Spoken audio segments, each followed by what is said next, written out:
a code red for humanity. Curb emissions and dramatically reduce consumption or face a world that is fundamentally different. When Kermit the Frog sang, "It's not easy being green," I want you to know that he was wrong.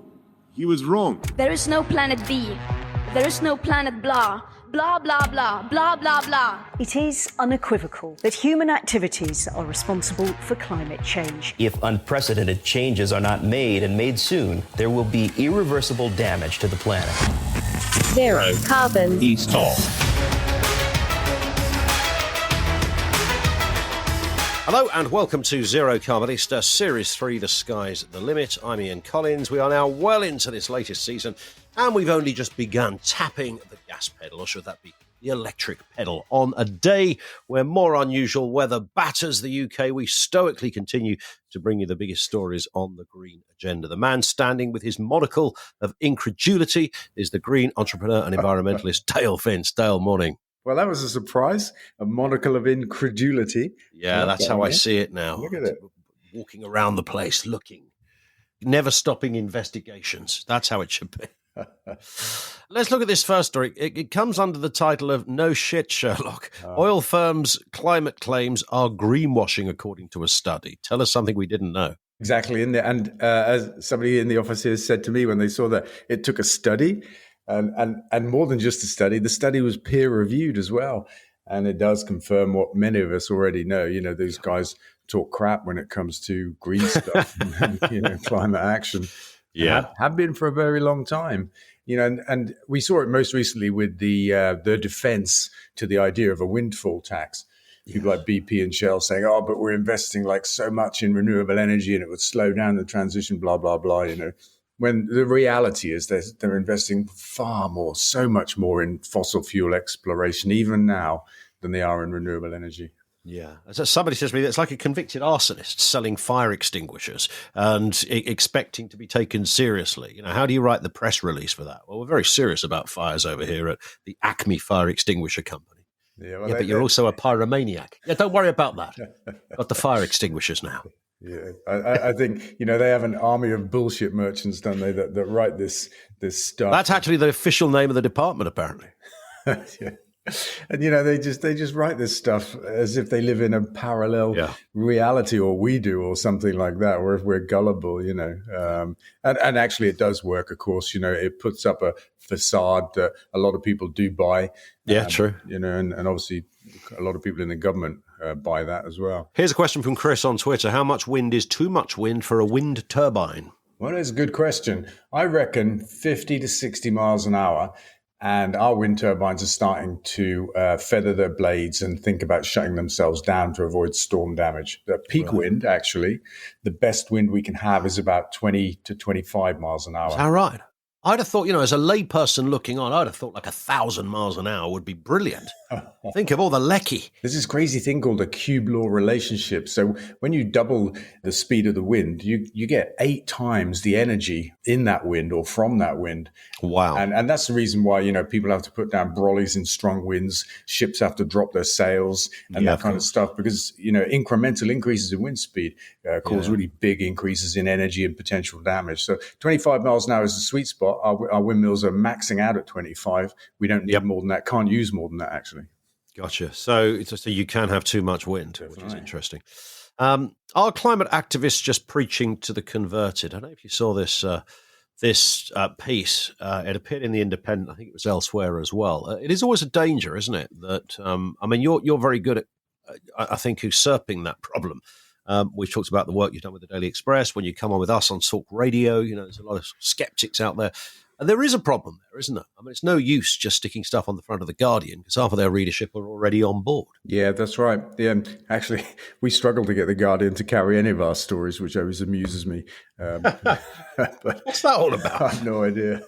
And of course, I got a new friend in Nigel Farage as well, to add to my list of, you and Nige. Yeah. That's I can see you in a kind of Winnebago going around Europe, two of you. I can see it working. All I got to do is convince this guy that energy independence is all about green energy and jobs and economy and taking back control and all that kind of stuff, And he's a pretty effective campaigner communicator, isn't he? He'll just get out there and he might make some stuff up, I guess. Yeah. But, you don't need to make stuff up about this. It's all real, but... I've told him this before. I've said to him, look, this is if you want to look at it from this perspective, this is a capitalist dream, if you look at it like that, because the amount of initiatives, innovation and jobs that will, and therefore profits that will be created from taking this seriously and moving forward with it are absolutely vast. And there's, we've discussed this before, Dale, there's a contingent in the Republican Party in the United States who have no trouble getting on board with this very obvious concept.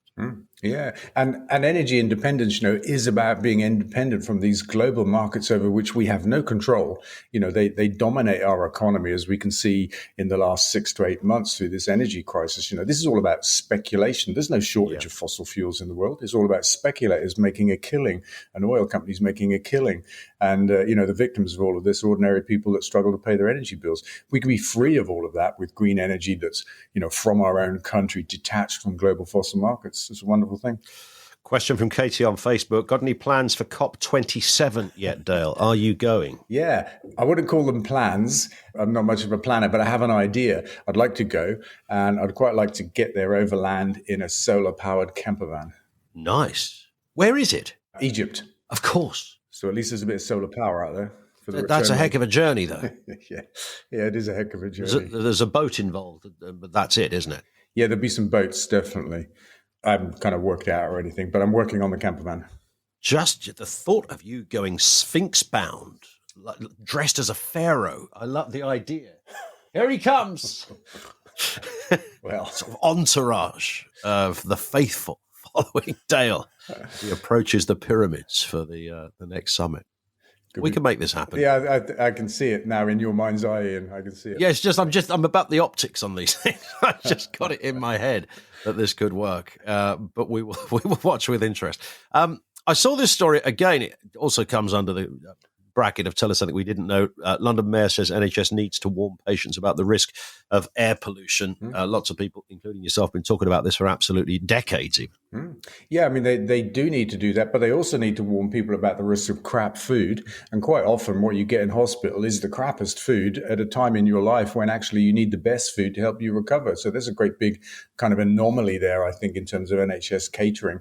And I saw a related story this week, which is that the ban on fast food advertising on the London Underground had actually had an impact on people's food choices in London. And I thought that was fantastic. I mean, it just shows that advertising does work and advertising control also does work. Stephen emails in, says, hi, Dale and Ian. Thank you for the podcast. I'm inspired by your insight and passion. Dale, have you heard of the cooperative-owned wind farm scheme headed up by Ripple Energy? Basic premise is you buy shares in a wind farm and it covers as little or as much as you put in and you get slightly reduced bills. What do you think? Is this something Ecotricity might consider, a cooperative scheme, Dale?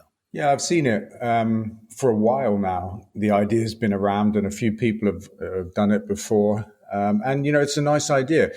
I don't exactly have a problem with it, but if I did, it would be only the fact that it only works for people that have got money to invest. And obviously real fuel poverty is happening in a different place to that. And I think for me, public ownership of renewable energy schemes would be the best thing. So we proposed something here in Gloucestershire. We did a survey of the land and we found that we needed just 100 windmills to make enough electricity for all the homes in the county. It was about 700,000 people. And we did a bit of number crunching and said if these were owned by the local councils, it would bring something like £7 million a year into local council budgets to spend on the stuff that they spend money on. Wow. And so it would be a form of public ownership, which I think is the best way to develop renewable energy projects and to get everybody to share. Because when you put the money into local authorities, everybody gets to benefit from that. And I've got nothing against people investing, of course, and stuff like that. But it's just only for people that have got a bit of spare cash, which is not everybody. Gotcha. Here's a headline. Any energy regulator faces legal hearing over bust suppliers' millions. And this is essentially the energy regulator's ability to claim hundreds of millions of pounds from the remnants of collapsed suppliers. now facing a legal intervention brought by top insolvency professionals. It's really interesting because there's definitely been some dodgy dealing going on with these bankrupt energy companies. You think? Yeah, absolutely. Siphoning off of tens of millions in advance of the administration, the paying down of debts and inverted commas around that, all kinds of stuff. Obviously, BP looked like they cashed in Pure Planet's hedge position, which was worth £500 million. And they did it on the pretext of claiming a £50 million debt, which bankrupted the company. BP say they didn't cash in the hedge. But, it all seems pretty improbable because only last week the government, HMRC, changed tax law so that if it happens again in the future, they can claim about 90% of that cash back from somebody like BP. So they didn't change that law because something didn't happen. I was about to say, yeah, that's in reaction to something. Absolutely. And, right now there's another scandal going on that we're just wrestling with. We're being slapped with a £6 million bill by Ofgem. And this is our share of the cost of failure of government and Ofgem policy. So these 29 bankruptcies, 4 million stranded customers have cost us so far £4 billion just to get through this winter. Now, the government are currently holding half of that via the nationalisation of Bulb. And the other half is being shared cost-wise amongst energy companies who then have to add it to their energy bill. So it goes onto the bills of everybody. And our share of that at the moment is £6 million. And it's incredible just to be slapped with this bill in the middle of an energy crisis for something that we didn't do, actually. Yes. Staggering. Question from Ellen on Facebook. Love seeing your interviews and listening to you speak, Dale. You're great at simplifying the message. How do we go about booking you for a sustainability event we are organising? This is where I see you with a big cigar in your mouth saying, call my people.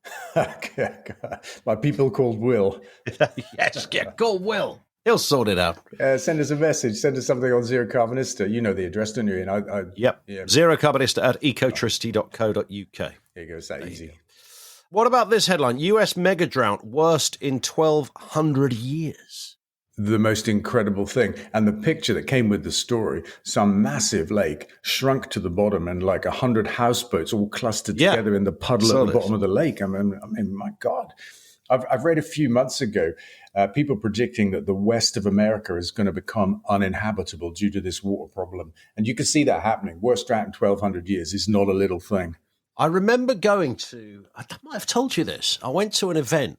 Do you remember Alan Clark, the old Tory MP that was famous for writing his diaries? He was a bit of a lad and a very amusing kind of raconteur sort of character, very bright and very public schoolboy-esque. And so he released the latest edition of his diaries and somehow ended up at this event at Waterstones where he was going to read some of it and then do a Q&A afterwards. And somebody said to him, in years to come, what do you think is going to be the cause of wars or battles, disputes, I think was the word. And he said water. And the audience sort of looked, what's this man talking about water? Like there's loads of it around us. It's all in the sea and stuff. But of course, that's not all usable water as people think. And I think he might have been on the money. That was 20 years ago. Yeah, he was. I mean, it's one of the big problems that's coming out of the climate crisis is a shortage of drinking water. And it's not just affecting the developing world where, you might normally see droughts and famines and stuff like that. It's affecting California and the west coast of America, and it's intensive agriculture that's a big consumer of water out there.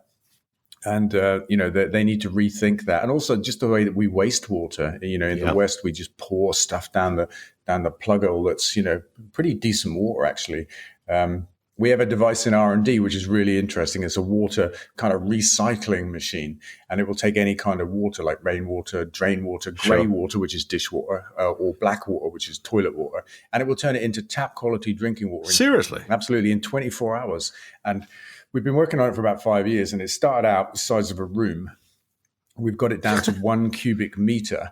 Wow. And this device will take a whole house off of the water main and the sewage main. Literally recycles the water you use it. Yeah. That's incredible. Because it's right, isn't it? That people think just go to the sea, and kind of siphon a load of it out there, get a funnel, a massive one, and do it that way. But it's not true, is it, that you can just use seawater? Well, you can't drink seawater, can you? Well, you certainly can't drink it without it going through a big old process. Yeah, and it's quite an expensive process, desalination. Yeah. It's something that's done around the world where there's a real need for water and no other way to get it, but it is expensive.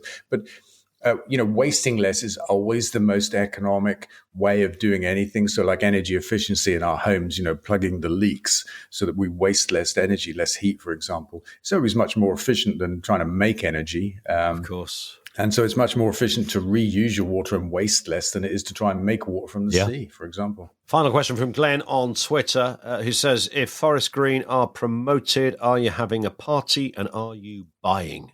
Well, I love that phrase. You buying? I think the answer to both those questions is yes, actually. Yeah. But the first part, the proposition, the if, I kind of, I think we might be. I shouldn't say it out loud, so I'll stop there. No, but there's a lot of things would have to go very badly wrong in many component parts for that not to happen. I think that's a fair assessment. That's right. The way I look at it, to not finish in the top 3, we would have to have a relegation performance from here on in, 1 point per game. And 2 or 3 other clubs would have to have a league-winning performance, 2 points per game for the rest of the season, 16 games. Yeah. Neither of those 2 things are going to happen. So you've not thought about that scenario? No, not much.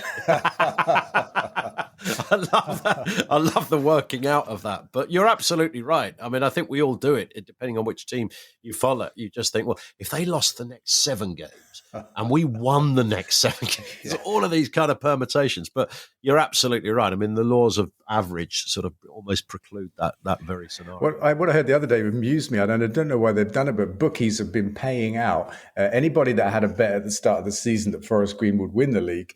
Bookies have been paying them out. Why do I've never understood that about? I don't understand betting. It's not a world I when people go, it's 5-2 on. I think, well, what does that even mean?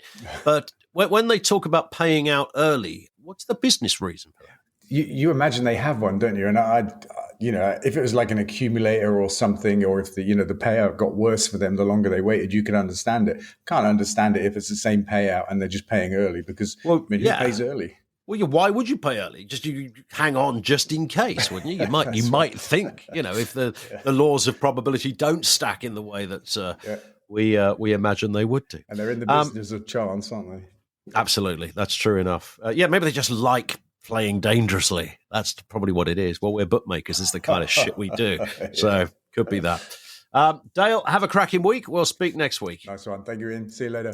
See you later. That's it for this podcast. Don't forget, of course, you can follow the podcast from your podcast provider so that you catch each new episode automatically. Leave a review there as well if you want to get in touch. Very simply, you can email your comments and questions to zerocarbonista@ecotricity.co.uk, and do make sure you follow Dale on social media. That's twitter.com/Dale Vince or facebook.com/Dale Vince. Zero Carbon East of